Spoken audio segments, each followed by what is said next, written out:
Everything you need to know about products and services that can improve your life. This is Experts on Call on CL 650. On this episode of Experts on Call, it's all about appliances. Jack McIver from McIvers Appliances at 610 Southeast Marine Drive in Vancouver is our guest on this episode of the program.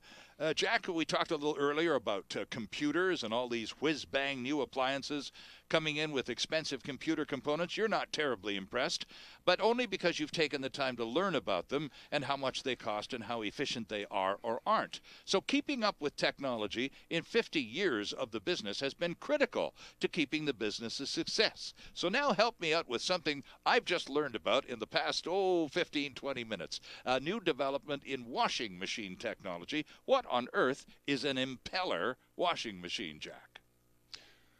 Well, the problems with new style impeller washing machines without an agitator is critical, because I went to fix a KitchenAid dishwasher that needed new nylon cords that were hooked up to the springs to balance the door. All right. Took out the dishwasher, replaced the cords, and put the dishwasher back in. The customer asked me about her dryer venting in the condo. I went outside, looked up, and saw a lot of lint on this big screen. And I looked at the other screens, in the foyer there, and they didn't have any. Well, that was curious. I mean, this woman's there's only a man and a woman living there. It's not like she's running a daycare. Right. So I thought, well, I'll go back and take a look at the dryer. Well, I found about 20 feet of dryer on the hose, the air on hose. there. Uh-huh. So I cut that off. Yep. And I said, I'm not going to go up, and I don't have a ladder to go up on there, so I'll come back and we'll blow your vent with our blower. We have a vent blower. Sure. We'll blow your vent and get that out, but somebody's going to have to take that screen off there to get rid of all that lint. So in the course of this, I looked at the washing machine, and it was a very expensive, probably $1,500, $2,000 Whirlpool top load. This is the impeller. Yeah. So this doesn't have an agitator no, in it. No, That's the big difference? No, that's right. And the dryer was just a normal Whirlpool dryer. Right. But, she probably had over $3,000 worth of equipment there.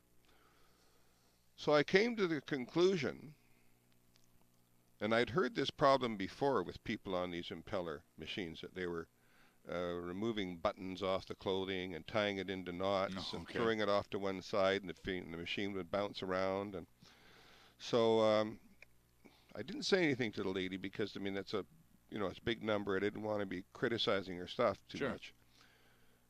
But it's the only thing I can think of. It's taking the fabric off the clothes and depositing out on the screen. Right, creating all that extra lint. That extra wear. Interesting stuff. So that was my view, and I'm sure because a lot of the ladies in their 70s and 80s that were talking to me about the ones that they had, where we delivered new hips, mentioned that. I did run into a lady the other day where I delivered a new washing machine, and there was a GE portable washing machine from Mexico there. It had an impeller. Same thing, she said. Ties it in knots, takes off the buttons, and you can't keep it from going off balance. Good riddance. Right. Okay. Right. Not a lot of time left, as is always the case when you start telling stories, but I wanted to ask you about this whole business, Jack, of energy efficiency. When you go into these big box retail stores, you can't turn and look at any appliance that doesn't have some kind of propaganda piece pinned to the front door, energy efficient, save here. And you just told us a couple of minutes ago, not that we needed to be reminded, but hydro rates have just gone up in BC. So naturally, we're more energy efficiency aware. So how much does that energy efficiency selling point in a retail environment matter really? Well, I don't think properly designed appliances for years only consumed the power that was necessary with refrigerators or freezers. Okay. because there's a thermostat there that says 0. There's a thermostat 50 years later that says 0.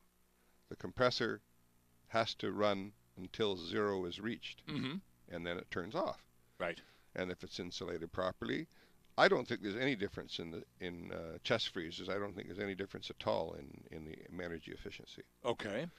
Energy efficiency is mostly a sales promotion. Right. Does it matter the type of appliance? Because you just said freezers, not so much on the big saving side. Is there any particular type, a washer, a dishwasher, or anything where those energy efficiency considerations might have a little merit? It matters if they're heating the water, because the more water they heat, the more it costs. Right. The Ariston dishwasher we sell is the lowest rated dishwasher for energy consumption, and water consumption, and that's the reason. It only uses 3 gallons of water to wash all the dishes. Okay. So you're only heating 3 gallons. So, and that's just all about design, Yes. Efficiency of design, isn't it? Yeah. But there's no way in refrigerators of beating it, except what they do is they put in the smallest motor that'll work. Right. It has a lower amperage rating than, say, for instance, what they were using before, which was, say, 3 to 4 amps. And these are all under 2 amps.